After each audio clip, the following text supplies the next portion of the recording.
Everyone, welcome back. तो देखो, आज के लेक्चर में हम बात करने वाले हैं Hund's rule of maximum multiplicity की। ठीक है, तो ये रूल भी क्या है, one of the filling rules है। ऑर्बिटल की फिलिंग के लिए जो हम रूल्स पढ़ रहे हैं तो उनमें से ही है, लेकिन ये किसके बारे में बताता है?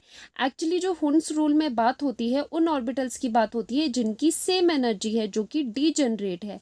अब डी जनरेट क्या होता है? डी जनरेट ऑर्बिटल्स कौन से होंगे? वो ऑर्बिटल्स जिनकी सेम एनर्जी होगी। ठीक है, जिनकी सेम एनर्जी होगी वो कहलाते हैं डीजनरेट ऑर्बिटल्स। तो इन्हीं ऑर्बिटल्स की फिलिंग के बारे में हुंस रूल बताता है कि इन ऑर्बिटल्स में जो इलेक्ट्रॉन की फिलिंग होगी वो किस अकॉर्डिंग होगी, किस पैटर्न में होगी। ठीक है, तो ये मेन चीज़ आ जाती है कि ये rule deals with the filling of orbitals of the same subshell. जैसे कि सबशेल कौन सी होती है? SPDF, ये सारी क्या होती है? सबशेल्स होती है। मान लो कि P सबशेल हमने ली। ठीक है, P सबशेल में कितने ऑर्बिटल्स है? There are 3 orbitals in P subshell. ठीक है, ये सबशेल है और ये सबशेल के 3 ऑर्बिटल्स हैं।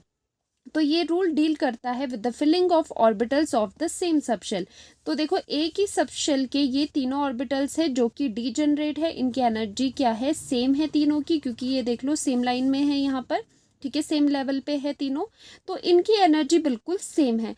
अब ऐसे ऑर्बिटल्स में इलेक्ट्रॉन की फिलिंग किस तरह से की जाए, वो आता है अंडर हुंस रूल। अब ये रूल क्या कहता है, एक लाइन में मैं यहाँ पर बताती हूँ। ये कहता है कि सिंगल ऑक्यूपेंसी बिफोर पेयरिंग। सिर्फ इतना आपको याद रखना है, एक line, single occupancy before pairing. ठीक है, अब आप इसकी हेल्प से पूरी बड़ी बड़ी लंबी लंबी डेफिनेशंस भी बना सकते हो। सिर्फ इतना ध्यान रखना कि सिंगल ऑक्यूपेंसी होगी बिफोर पेयरिंग, कि पेयरिंग तभी होगी जब हर एक ऑर्बिटल के पास एक इलेक्ट्रॉन पहुंच जाए। तो सिंगल ऑक्यूपेंसी के बाद ही पेयरिंग शुरू करनी है। ठीक है, तो यही कहलाता है हुंस रूल ऑफ मैक्सिमम मल्टीप्लिसिटी। अब देख लो इसको, इसकी प्रॉपर जो एनसीईआरटी में डेफिनेशन है उसे भी रीड आउट कर लेते हैं कि pairing of electrons in the orbitals belonging to the same subshell does not take place until each orbital belonging to that subshell is singly occupied। वही मैंने आपको चीज़ बोली थी कि सिंगल ऑक्यूपेंसी होगी बिफोर पेयरिंग। पेयरिंग तब तक नहीं होगी जब तक हर एक ऑर्बिटल के पास एक इलेक्ट्रॉन ना हो। ठीक है, तो यही होता है हुंस रूल, जो डील करता है of filling of the orbitals of the same subshell. जैसे एग्जाम्पल के लिए हमने यहाँ पर P सबशेल ली थी, उसमें होते हैं 3 ऑर्बिटल्स जो कि डीजनरेट है, सेम एनर्जी के हैं। अब इसमें फिलिंग किस अकॉर्डिंग होगी? According to Hund's rule. वैसे ही एप्लीकेबल है D सबशेल के ऑर्बिटल्स के लिए, F सबशेल के ऑर्बिटल्स के लिए। ठीक है, अभी मैं एग्जांपल में आपको बताऊंगी। अब देखो ये रूल क्या कहता है। मान लो कि मैंने 3 इलेक्ट्रॉन्स, मेरे पास है P3, 3 इलेक्ट्रॉन्स यहाँ पर मैंने फिल करने हैं। तो कैसे करेंगे? पहले एक ऑर्बिटल में एक इलेक्ट्रॉन आएगा, दूसरे में दूसरा, और तीसरा जाएगा तीसरे ऑर्बिटल में। ठीक है, तो सिंगली ऑक्यूपाइड पहले करने हैं, उसके बाद पेयरिंग करनी है। ठीक है, अगर मैं आपको 3 ऑप्शंस दूँ यहाँ पर, फर्स्ट इज कि हमने P3 करना है। ठीक है, P3 को करने के आपके पास 3 तरह की अरेंजमेंट्स पॉसिबल है, 3 तरह के वे से आप इनको फिल कर सकते हो। या तो आप कर सकते हो कि पहले 2 में, वैसे तो मैनी वेज है लेकिन मैं बताती हूँ आपको कि यहाँ पर आप 2 फिल कर लो और एक आप यहाँ पर कर लो। ठीक है, तो इस तरह का पैटर्न है। या फिर आप ये कर लो कि यहाँ पर आप तीनों क्या कर दो, एक एक को दे दो। ठीक है, सिमेट्रिकली आप तीनों इलेक्ट्रॉन्स एक एक में डिस्ट्रीब्यूट कर दो। ठीक है, तो ये वाला है। या फिर आप ये चीज़ करोगे कि पहले आप सिंगल इलेक्ट्रॉन रखो और फिर यहाँ पर क्या कर दो, इसमें 2 कर दो। ठीक है, वैसे ही आप यहाँ पर भी कर सकते हो। तो इस तरह का मैंने छोटा सा एग्जांपल लिया है। इस तरह की पॉसिबिलिटी आपके दिमाग में आएगी कि चलो 3 इलेक्ट्रॉन्स है तो ऐसे कर लेते हैं कि यहाँ पर कर लेते हैं। ठीक है, तो इनमें से अब देखो क्या होता है। तो हुंस रूल यहीं पर एप्लीकेबल होता है। हुंस रूल के अकॉर्डिंग ये वाली अरेंजमेंट आपकी बिल्कुल गलत है, ये भी गलत है, एंड ये वाली अरेंजमेंट एक्सेप्टेबल है। ठीक है, तो हुंस रूल कहता है पहले आपको सिंगल ऑक्यूपेंसी देनी है, उसके बाद पेयरिंग स्टार्ट करनी है।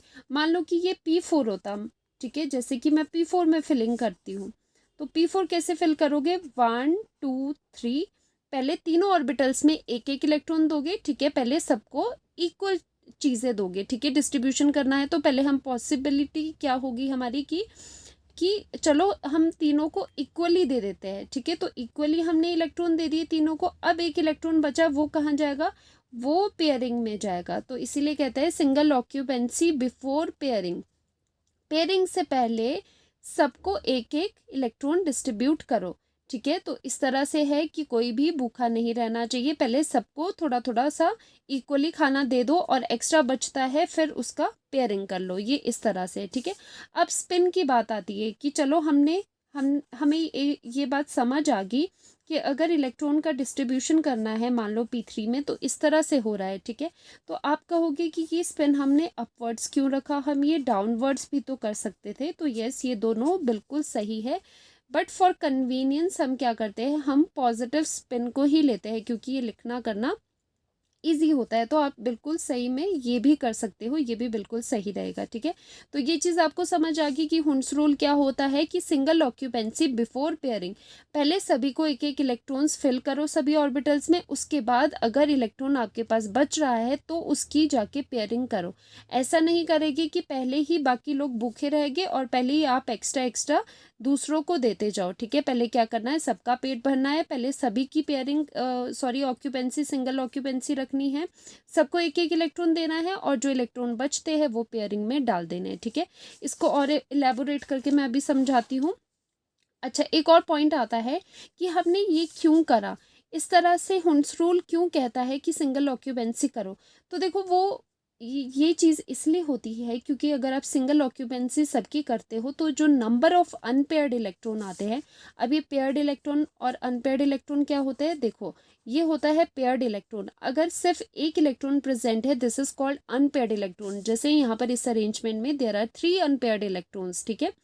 तो क्या होता है, जब आप इस तरह से अरेंजमेंट करते हो कि एक एक इलेक्ट्रॉन सभी को देते हो, तो उस टाइम पे क्या हो जाता है, जो टोटल स्पिन होता है वो मैक्सिमम आ जाता है। और इसी वजह से जो आपकी कॉन्फ़िगरेशन जो अरेंजमेंट होती है वो भी स्टेबल होती है। तो स्टेबिलिटी के लिए आप ये करते हो क्योंकि उससे जो स्पिन है वो मैक्सिमम आता है। यहाँ पर क्या है, सिर्फ यहाँ पर हाफ है, यहाँ पर क्या है, हाफ प्लस हाफ है, ठीक है, क्योंकि ये स्पिन तो क्या हो गए, कैंसिल हो गए, पेयर्ड वाले ये भी कैंसिल हो गए, ठीक है। So to maximise the net spin या फिर टोटल स्पिन, हम क्या करते हैं, इनको अनपेयर करते हैं, इनको इस तरह से सिंगल ऑक्यूपेंसी देते हैं। तो वही होता है हुंस rule of maximum multiplicity. Multiplicity मतलब क्या, कि आपको अनपेयर्ड इलेक्ट्रॉन्स क्या है, ज़्यादा चाहिए, इस तरह से आप अरेंजमेंट करते हो, ठीक है। अब ये चीज़ यहाँ पर लिखी है, most stable arrangement of the electrons in a subshell is one with maximum number of parallel spin. Parallel spin क्या होते हैं, चाहे अनपेयर्ड इलेक्ट्रॉन बोल दो या पैरेलल स्पिन बोलो, जिस अरेंजमेंट में maximum number of parallel spin आएंगे वो अरेंजमेंट क्या होगी, स्टेबल होगी, इसीलिए हम हुंस रूल अप्लाई करते हैं, ठीक है। अब यहाँ पर इसकी प्रैक्टिस कर लेते हैं। देखो p ऑर्बिटल या p सबशेल आपने लिए है, अब आपने इसमें P3, देखो जो ये रेस टू पावर में होता है इसका मतलब है कि इस सबशेल में 3 इलेक्ट्रॉन फिल करने हैं, ठीक है। तो हम कैसे करेंगे, यहाँ पर हम पहले ऑर्बिटल्स बना देंगे p में, सिंस 3 ऑर्बिटल्स होंगे तो 3 बॉक्सेस हम बना देंगे। और तीनों की फिलिंग किस तरह से होगी, सिंस यहाँ पर 3 इलेक्ट्रॉन्स हैं तो अकॉर्डिंग टू हुंस रूल पहले हम सिंगल ऑक्यूपेंसी देंगे, देन उसके बाद अगर लेफ्ट ओवर कोई इलेक्ट्रॉन्स है तो उसकी पेयरिंग बाद में होगी। तो यहाँ पर 1 2 एंड 3 आ जाएगी, ये अरेंजमेंट होगी P3 की। P4 की कैसे करोगे, 1 2 3, पहले सभी को एक एक, अब एक और बच गया वो जाएगा यहाँ पर पेयरिंग में, ठीक है। वैसे ही P5 की कैसे करोगे, 1 2 3 4 और 5। तो यहाँ पर अनपेयर्ड इलेक्ट्रॉन कितना बच गया, सिर्फ एक बचा, यहाँ पर 2 थे, यहाँ पर 3 है। वैसे ही P6 की कैसे करोगे, 1 2 3 4 5 6। तो ये क्या है, फुली फिल्ड है जो कि होता है स्टेबल। जो फुली फिल्ड और हाफ फिल्ड होती है अरेंजमेंट्स वो क्या होती है, स्टेबल होती है बाकी और अरेंजमेंट से, ठीक है। तो देखो P3 एंड P6 यहाँ पर आपको समझ आ गया होगा। वैसे ही डी ऑर्बिटल्स का भी देखते हैं। डी ऑर्बिटल्स में क्या होते हैं, जैसे डी सबशेल है, डी सबशेल में होते हैं 5 ऑर्बिटल्स, 1 2 3 4 5, 1 2 3 4 5, ठीक है।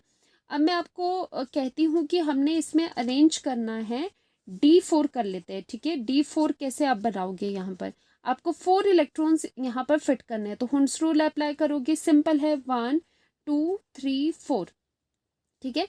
अब मैं अगर आपको कहूँ कि 1 2 3 4 कि D6 यहाँ पर फिल करो, 6 इलेक्ट्रॉन्स डी सबशेल में यहाँ पर फिल करो, तो कैसे करोगे, 1 2 3 4 5, पहले सिंगली ऑक्यूपाइड करोगे, हर एक ऑर्बिटल को एक इलेक्ट्रॉन दोगे, उसके बाद कितने बचे, 1 2 3 4 5 हो गए, एक इलेक्ट्रॉन बचा, वो जाएगा पेयरिंग में। तो यहाँ पर नंबर ऑफ अनपेयर्ड इलेक्ट्रॉन कितने बचे, 1 2 3 4, 4 अनपेयर्ड इलेक्ट्रॉन, और यहाँ पर भी 4 अनपेयर्ड इलेक्ट्रॉन्स, ठीक है। अब यहाँ पर देखो कि अगर मैं आपको कहूँ कि D8 के लिए देखो, तो कैसे करोगे, 1 2 3 4 5 6 7 8, तो यहाँ पर सिर्फ 2 अनपेयर्ड इलेक्ट्रॉन्स आपके पास बचते हैं। वैसे ही D10 के लिए क्या हो जाएगा, 1 2 3 4 एंड 5, तो ये 5 ऑर्बिटल्स है, तो 1 2 3 4 5 6 7 8 9 10, तो यहाँ पर D10 में क्या हो गया, ये हो गया फुली फिल्ड, तो ये क्या है, स्टेबल कॉन्फ़िगरेशन होती है half filled and fully filled. तो इस तरह से आप फिलिंग करते हो ऑर्बिटल्स की, ये बहुत इंपॉर्टेंट है, हर जगह आपको कॉन्फ़िगरेशन में भी आपको बहुत हेल्प करता है कि कॉन्फ़िगरेशन किस तरह से लिखनी है। अनपेयर्ड इलेक्ट्रॉन्स अगर आपको पूछे तो भी आप हुंस रूल लगाकर ही उसको निकालोगे कि किसी कॉन्फ़िगरेशन में किसी ऑर्बिटल में कितने अनपेयर्ड इलेक्ट्रॉन्स प्रेजेंट है। तो यहाँ पर कितने अनपेयर्ड इलेक्ट्रॉन्स अगर मैं पूछूँ आपको, तो यहाँ पर 0 अनपेयर्ड इलेक्ट्रॉन्स है, क्योंकि सारे ही ऑर्बिटल्स में इलेक्ट्रॉन्स क्या है, पेयर्ड अप है, तो यहाँ पर 0 अनपेयर्ड इलेक्ट्रॉन्स, यहाँ पर अनपेयर्ड इलेक्ट्रॉन्स 2 आ जाएंगे, यहाँ पर आ जाएंगे 4, और यहाँ पर भी है 4, ठीक है। ये कुछ एक एग्जाम्पल थे, इससे आपको समझ आ गया होगा कि हुंस रूल क्या होता है। जस्ट आपको एक लाइन लर्न करनी है, मैं यहाँ पर भी लिख लेती हूँ, ये बेशक आप लर्न ना करो, ये तो खुद भी बन जाएगा अगर समझ आ गई चीज़। तो क्या होती है ये चीज़, single occupancy before pairing, single occupancy before pairing, singly occupied हो गए electro orbitals before pairing, pairing तभी होगी जब हर एक ऑर्बिटल के पास आपके पास एक इलेक्ट्रॉन होगा, ठीक है। दैट मीन्स अगर आपके पास कोई चीज़ है, पहले आप कोशिश करोगे सब में इवनली डिस्ट्रीब्यूट करो, एक एक चीज़ सबको मिले, उसके बाद क्या होती है, पेयरिंग होती है, ठीक है। तो ये था हुंस रूल ऑफ मैक्सिमम मल्टीप्लिसिटी। तो तीनों रूल्स यहाँ तक हो चुके हैं। अब नेक्स्ट लेक्चर में हम इलेक्ट्रॉनिक कॉन्फ़िगरेशन की बात करेंगे, किस तरह से कॉन्फ़िगरेशंस लिखी जाती है और उसमें ये तीनों रूल्स का किस तरह से मिला करके इलेक्ट्रॉनिक कॉन्फ़िगरेशंस बनती है। तो इस लेक्चर को यहीं एंड करती हूँ, मिलते हैं नेक्स्ट लेक्चर में। Thank you so much, bye bye, do subscribe.